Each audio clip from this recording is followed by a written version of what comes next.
Think the Spartans just spent their days flexing muscles and defending democracy like the movies show? Not even close. The real Sparta ran on brutality so extreme, even their allies were horrified. From child kidnapping to ritual killings, their world was nothing like the hero stories. Curious how an entire society could treat violence as everyday life. Let's see what Spartan kids faced before becoming the warriors we all worship today, and why nobody wanted their kind of glory. Ever notice how every big blockbuster or game makes ancient warriors look like superheroes ripped straight out of a gym commercial? Apparently, all it takes is some glistening abs and a tendency to yell a lot, and suddenly you're a champion of freedom, discipline, or some other modern value. Sparta, the Mongol Empire, Vikings, name the group, and you'll find a movie poster or a video game cover that portrays them like they're auditioning to be the next Marvel team. The muscle-bound Spartans of 300 don't just win battles, they redefine what it means to be tough. And Mongols? These days, animated Genghis Khans are everywhere, from internet memes to streetwear graphics, all smirking like they just pulled off an epic prank, not actual mass conquest. Vikings get their turn too, swinging axes in slow-mo on streaming services, as though their main job was posing for album covers. But there's a strange magic at play here. Pop culture has made these groups cool, basically erasing the parts that would make anyone lock their doors at night. Let's talk about this odd habit we have. Modern society seems obsessed with what I'll call the badass filter. Anything old and violent gets run through it. Once it comes out the other side, the only stuff left behind is legendary strength, epic battles, and the idea that these warriors had a deeper purpose, like defending freedom, following honor, or building empires out of pure discipline. If you only watched movies, you'd think the average Spartan boy was born with a six-pack and a sense of duty, not a lifetime supply of trauma. Every time the Mongols gallop across a video game map, nobody stops to point out that for most of their victims, the sound of approaching hoofbeats probably felt like a death sentence. Meanwhile, every Viking TV show cranks up the leather and axes and skips right past the daily grind of being freezing, hungry, and at risk of being someone else's slave. The real winner in all this isn't any ancient society, it's the myth.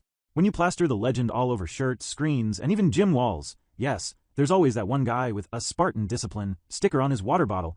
It kind of papers over the parts you don't want to see. Scenes of torture, mass enslavement, and executions fade into the background. Ancient Sparta, for example, depended on a huge enslaved population called helots, kept in line mostly through violence and fear.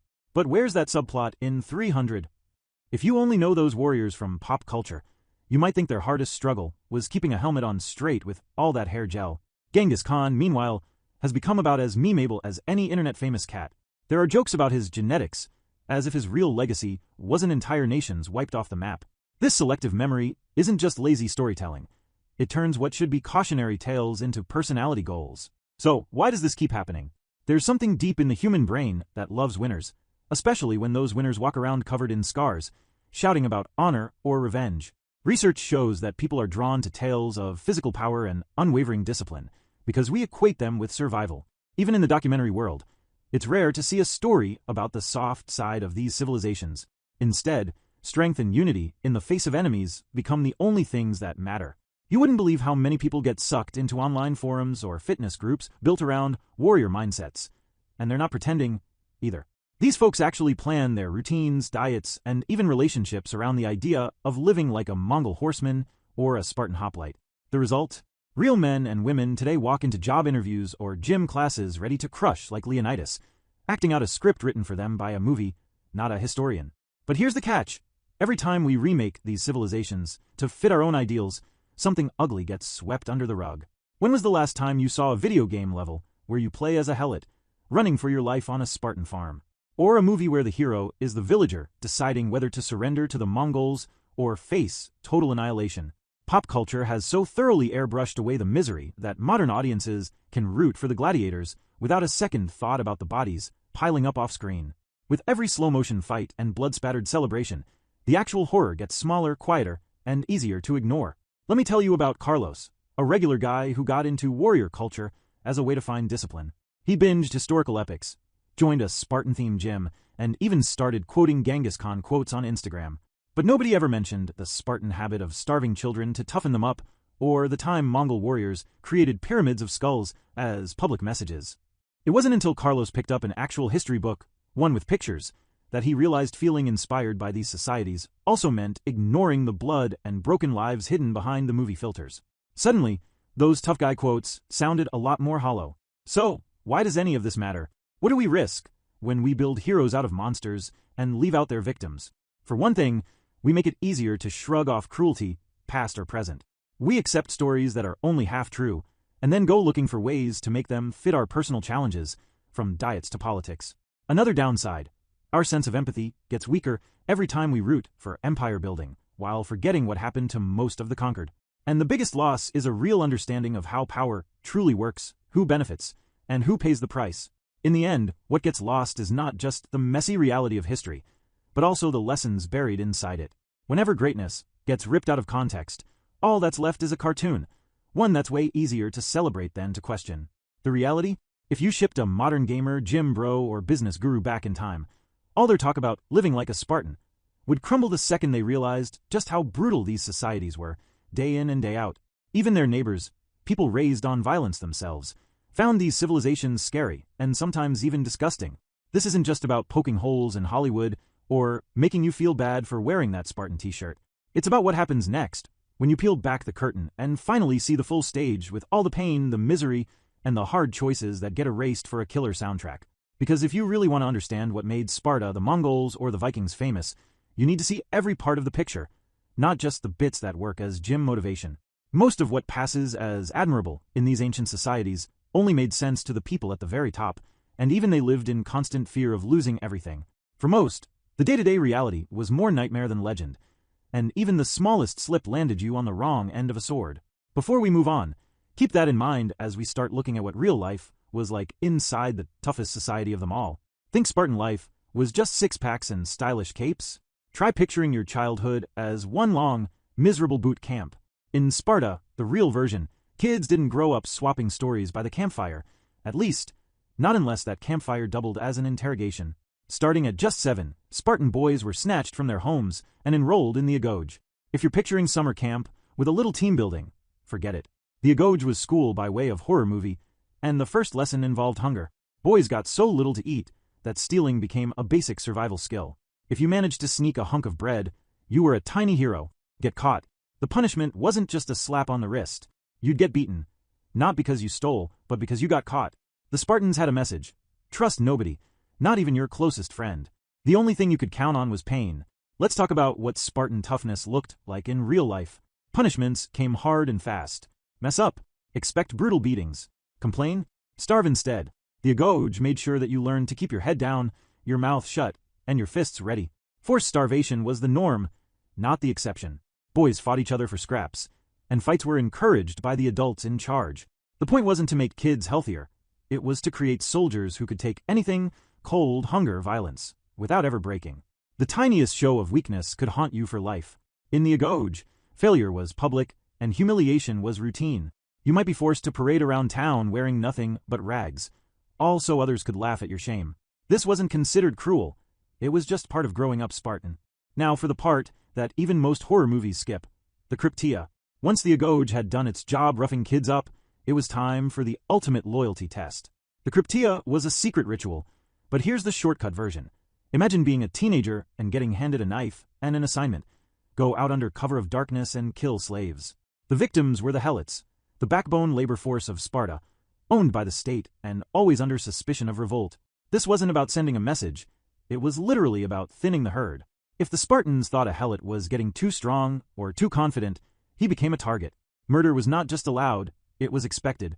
The Cryptia turned teen boys into predators, forced to hunt down people who had already lost everything. Annual declarations of war on the helot class meant Spartans could kill helots whenever they wanted, with zero legal consequences. Even for an ancient society, that's next-level cruelty. Sparta's entire system stacked people in layers, and almost everyone landed near the bottom. The top dogs were the Spartiates, full citizens, warriors for life. Below them were the Perioeci, free but not exactly equal, stuck with trades and business nobody else wanted. Then came the helots, who did all the real work, farming, building, everything that didn't involve holding a spear. Helots wore humiliating dogskin caps and leather suits as a daily reminder of their place. Their lives were a mix of hard labor, constant fear, and ritual humiliation. Every year, the helots got to look forward to new callings, like an evil talent show the whole city watched. The Spartans didn't just fear rebellion, they expected it, so they made terror a way of life.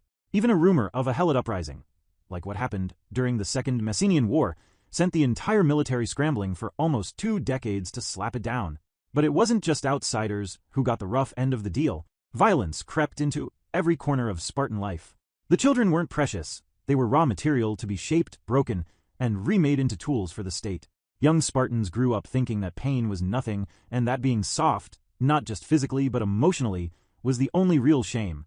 Mothers famously told their sons, "Come back with your shield or on it," which sounds tough until you realize it meant, come home a winner, or don't come home at all. Individual lives didn't matter.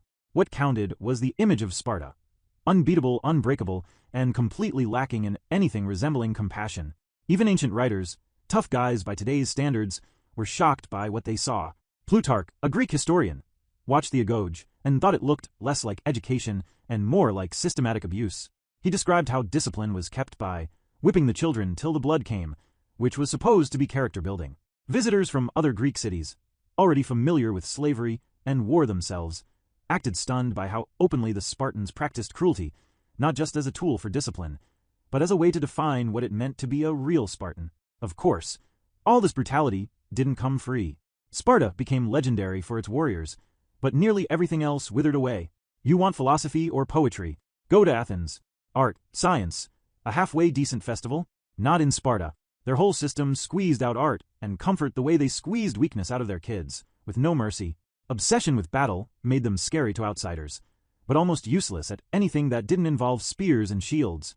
Recent studies show that in the rare moments when Sparta stepped away from war, they were oddly lost, unsure how to function as anything but fighters.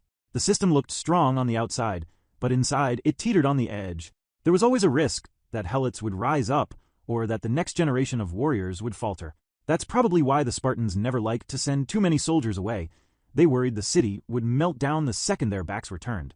Their fancy military structure, a hive of squads broken down into even smaller squads, worked wonders for keeping everyone in line, but didn't do much to actually make Sparta a good place to live. What makes the story wild is how much pop culture still tries to show the Spartans as defenders of freedom, when the truth is that most people in Sparta had no freedom at all, just rules, punishments, and constant pressure. The real winner in Sparta wasn't the warriors, it was the system itself, designed to make everyone fear stepping out of line. So, if you're still dreaming about joining the Spartan ranks, picture life as an endless routine of pain and suspicion. For every glorious battle, there were years of training, suffering, and violence that never made the movie cut. The real Sparta didn't inspire awe, it inspired fear, even in its friends. And if you thought that was harsh, just wait until you see what happened to anyone foolish enough to stand in the Mongols' way. Did Genghis Khan make the world a smaller place by connecting cultures and boosting trade? Sure, if you don't mind your trading partners showing up on horseback, razing your town to the ground, and leaving a stack of skulls as a calling card. Behind all the memes and legendary tales, the real Mongol playbook was about one thing: mass terror. Most warlords were satisfied with a little raiding here and there. The Mongols invented a system where no town ever slept easy. Let's talk about what these conquests looked like in practice. The Mongols built the biggest land empire in history, and they did it with one key rule. Every city they approached had a choice. Surrender, and you might live, at least for a while. Resist even a little, and your whole town, from the mayor down to the dog, faced total destruction. Their reputation traveled faster than their horses, a fact that worked brilliantly for them, not so much for anyone else living in their path.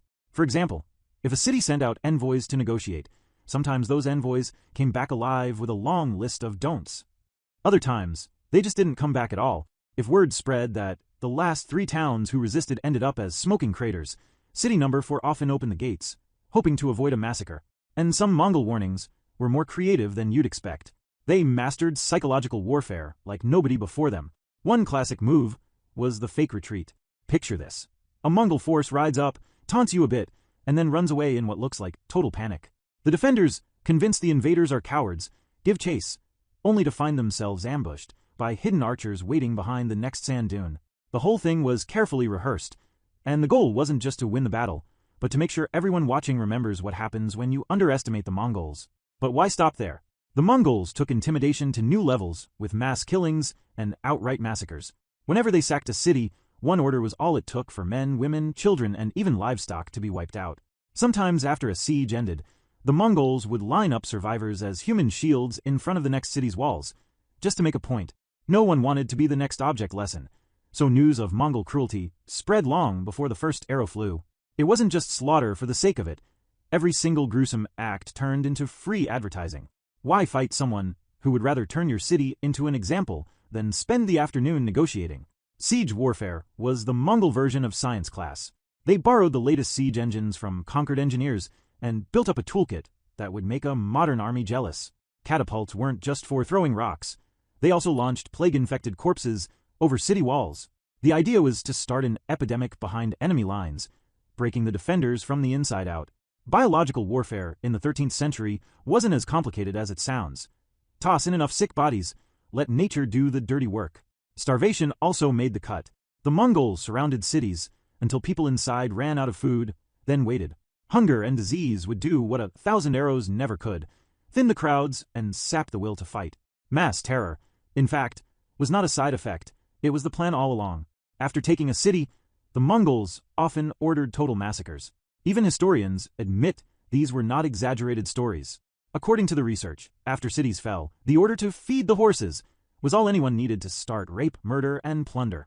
If you survived, it was probably because the Mongols could use you as a craftsman, a translator, or a future hostage. For the unlucky, extinction wasn't just a risk, it was standard policy. The Mongol campaign ran on warnings disguised as atrocities. What happened in one city was meant to terrify the next 10. These stories echoed so loudly that when anything even sounding like a Mongol hoofbeat approached, towns sometimes surrendered at the first sign of dust on the horizon. Of course, to keep this massive killing machine running, the Mongols needed a system. It wasn't all random chaos. Their army organized itself by tens, hundreds, thousands, and then up to massive units of 10,000. Promotion was based on skill, not family, so a herder with talent could wind up commanding an army. The chain of command actually let soldiers make decisions on the fly, so battles moved fast and could shift direction with almost no warning. Generals like Subutai, a tactical genius, snapped up entire kingdoms, once conquering or overrunning 32 nations and winning 65 battles. The real winner was always Mongol flexibility. They learned siege tricks from the Persians, rode like nomads, and made sure information traveled up and down the line with lightning speed. Some historians call it shockingly modern. Except, most modern armies don't arrange mass executions whenever things get tough. And if you were unlucky enough to be conquered, your fate depended on Mongol mood and usefulness. Skilled workers might get a free trip to Mongolia or be absorbed into the new regime, but lots of others just vanished, literally. There are accounts of entire cities wiped off the map, millions dead, and populations shuffled around like chess pieces. It was risky to be noticed, but also dangerous to be ignored. A few regions got to join in the Mongol success if they proved their loyalty. Many others became warnings to anyone even thinking of fighting back. But the Mongols' success wasn't just about spreading terror. They accidentally set the stage for a lot more global mixing than anyone before them. After subduing each new territory, roads and trade routes got safer for those who behaved, and goods like silk, spices, and even tea started traveling from China to Europe. That sounds good, right? Except this Silk Road also moved diseases. Turns out, the same trade routes that delivered exotic goods also carried the bubonic plague. A few infected rats and fleas hitched a ride on merchant caravans, and suddenly, one of history's worst pandemics swept from Asia to Europe. The Black Death, as it was later called, killed about a third of Europe in a single generation. The Mongol Empire spread a lot more than just fear. It spread catastrophe at lightning speed. Now, if you look at the Mongol playbook from a modern point of view, it's pretty clear. Every act of destruction was calculated, not just random violence. Cities fell, so others would be too scared to resist. Fake panics on the battlefield weeded out hasty generals. Mass killings left behind a legacy that did more to preserve Mongol power than even their best archers. Even their meritocratic society, where anyone could rise as long as they brought results, helped keep their machine in motion. The empire's sheer size shows the system worked. At least if you define success as ruling through a combination of terror and fast horses. So the next time a pop culture reference makes the Mongols look like quirky conquerors or history's undefeated underdogs, remember that their main strategy was making fear travel farther than their actual armies.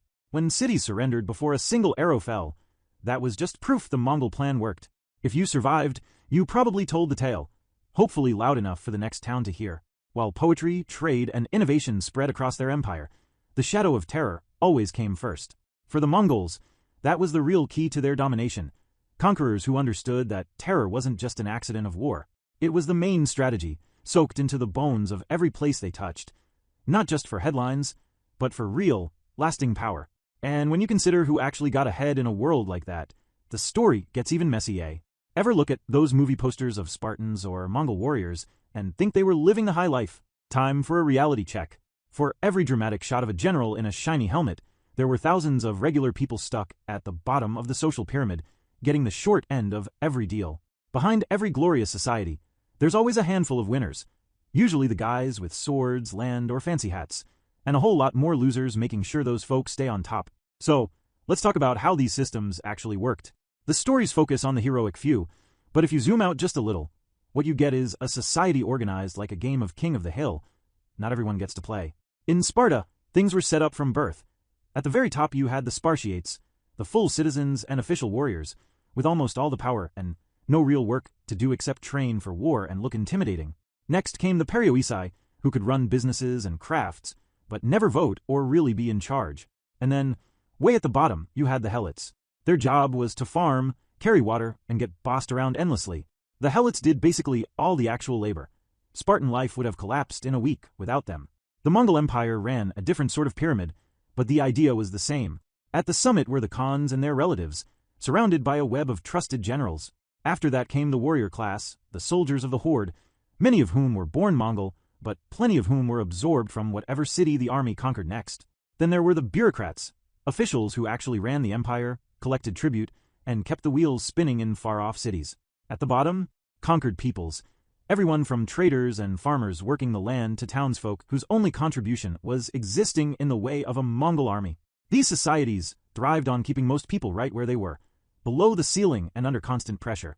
In Sparta, Helots had to wear dogskin caps and leather rags just to make sure everyone knew their place. Surveillance wasn't just a possibility, it was constant. Any sign of a Helot uprising, and the response would be brutal. Spartans actually declared war on the Helots every year, just so they could kill them whenever they wanted.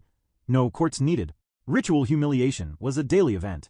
You'd get forced to sing embarrassing songs or parade around drunk, all so a Spartan kid could feel tough. Even if Helots were allowed to keep their families together and practice their religion under tight rules, freedom wasn't on the menu.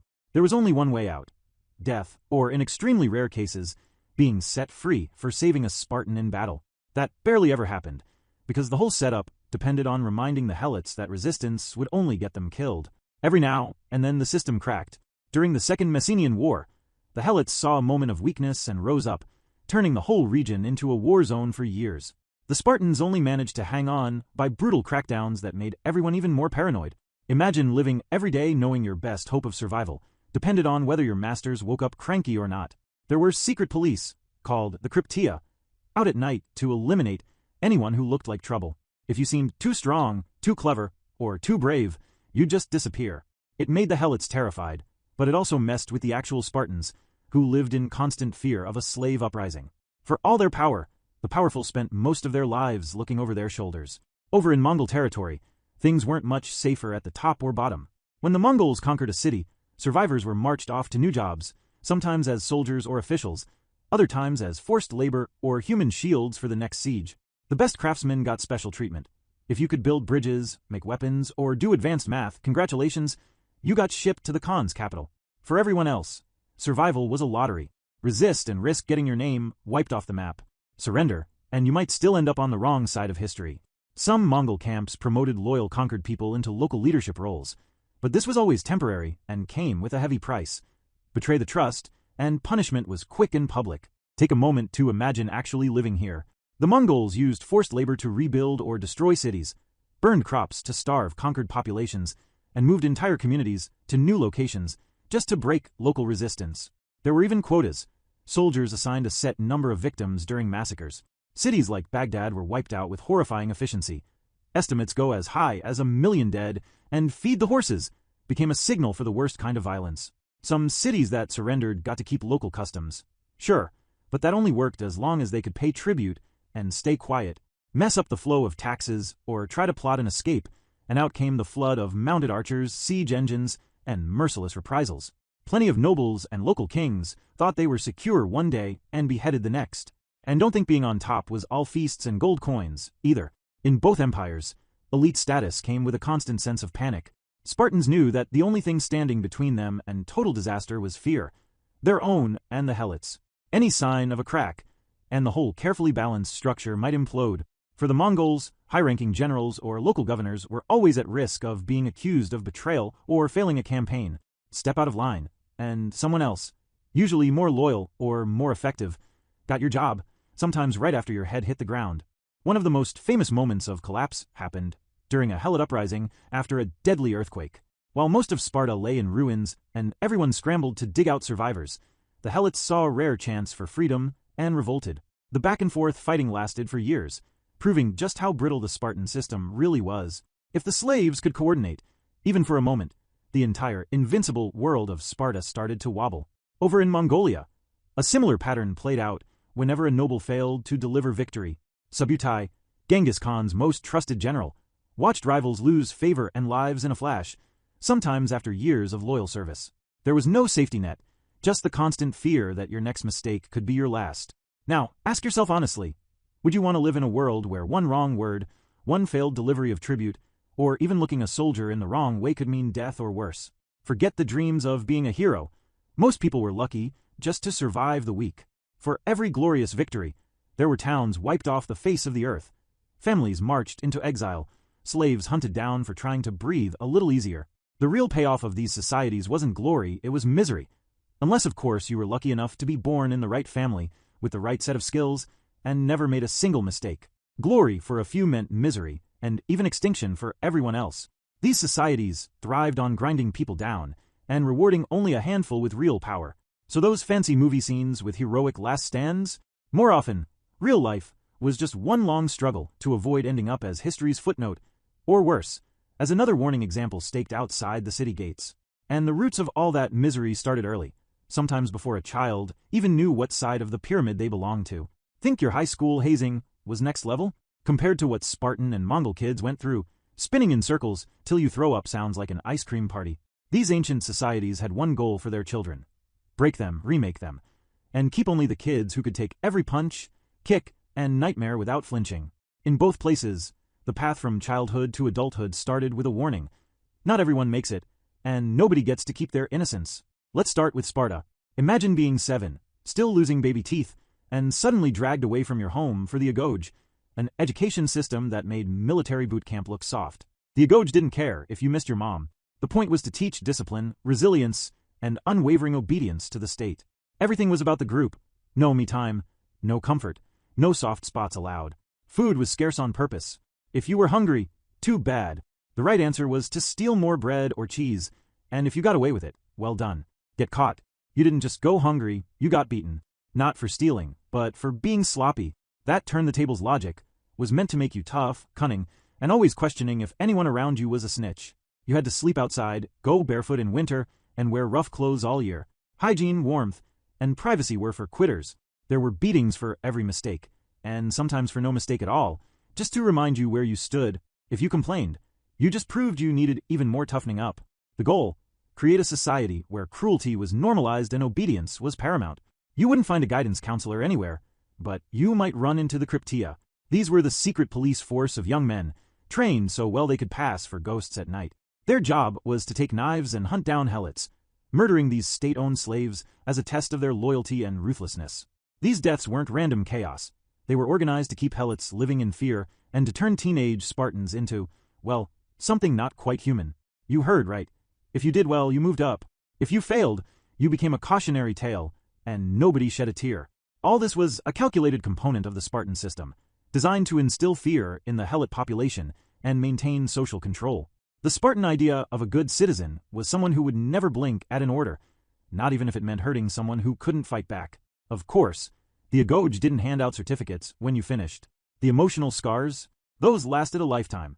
Still, most didn't get the full treatment, unless they showed the right stuff. If you refused to fight, begged for mercy, or just broke under the pressure, it got ugly fast.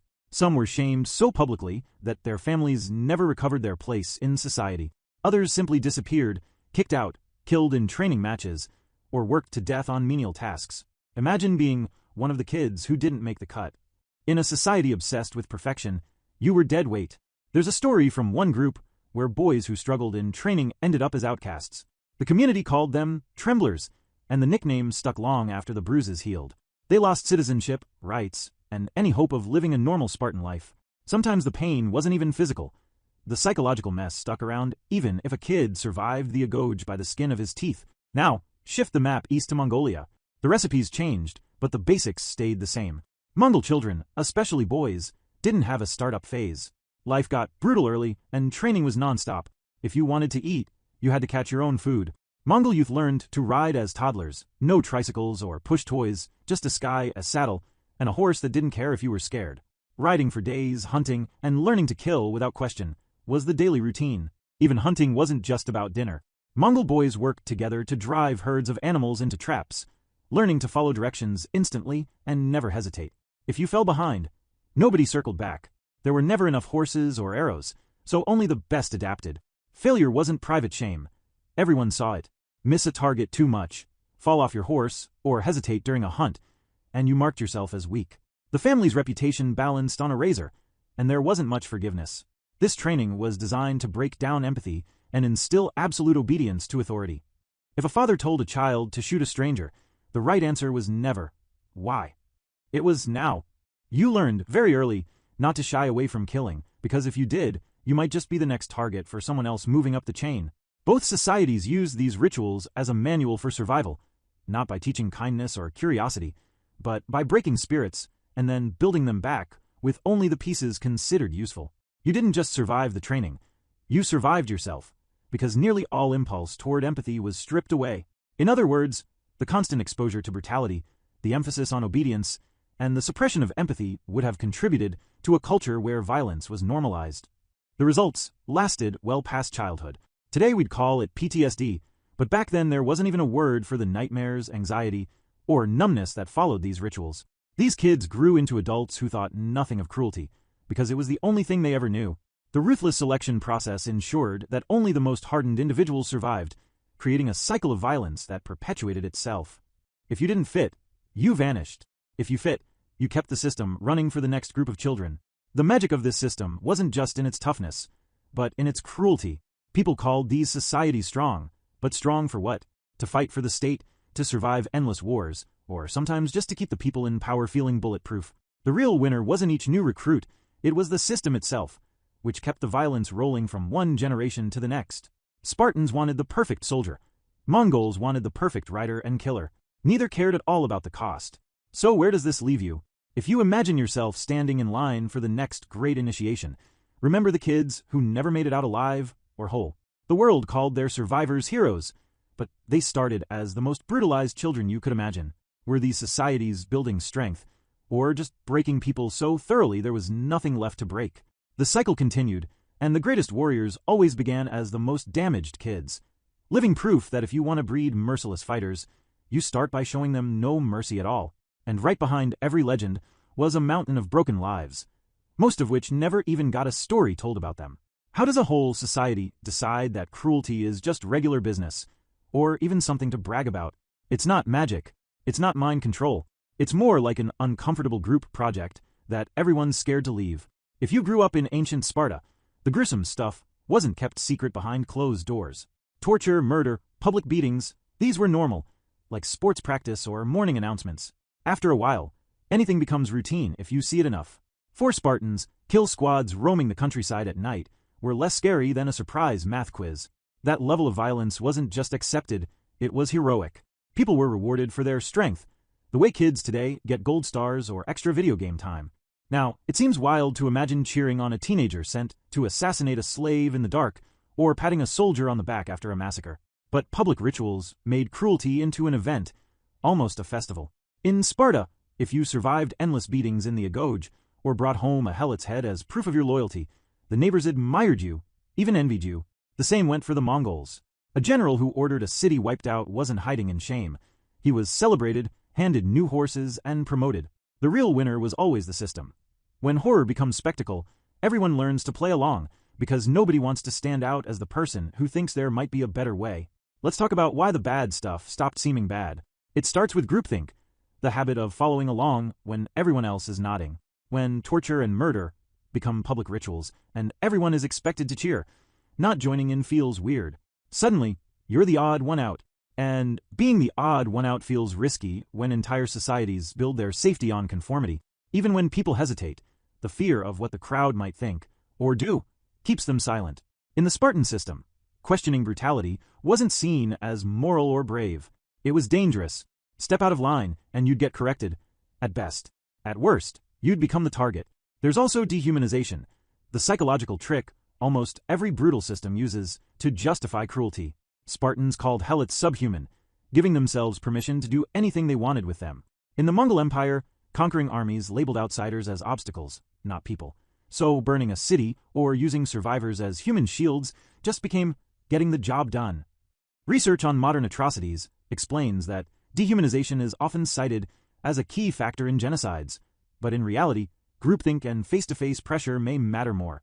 In the Rwandan genocide, for example, actual calls to violence on the radio came after most of the killing already started, meaning dehumanization goes hand in hand with a crowd of people who already think violence is normal. What matters even more is how these societies set up rewards for cruelty. In Sparta, you earned praise or even a higher spot in the hierarchy for being ruthless. In the Mongol world, loyalty and ruthless efficiency on the battlefield meant you could be promoted, get new land, or at the very least, keep your head for another year. Violence became a currency to buy safety, favor, and a future. Sometimes it was literally a contest. Who can outdo the last person's act of terror? Public rituals cranked the pressure higher still. Imagine a festival where entertainment is not just chariot races, but watching beatings or kill squads in action. In Sparta, the agoge ended with public whippings in front of cheering crowds. In Mongolia, after a big victory, survivors might be paraded out and dealt with for everyone to see. These weren't just random acts.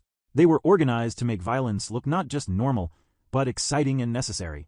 If everyone around you is clapping and celebrating, the part of your brain that might feel bad about all this gets quieter and quieter. The violence wasn't supposed to be hidden. It was supposed to be admired. Keeping people in line was easy when fear spread faster than hope. In both societies, questioning the system was a gamble. Get caught speaking out, and your career, or your life, was over. Peer pressure and obedience to authority ran the show.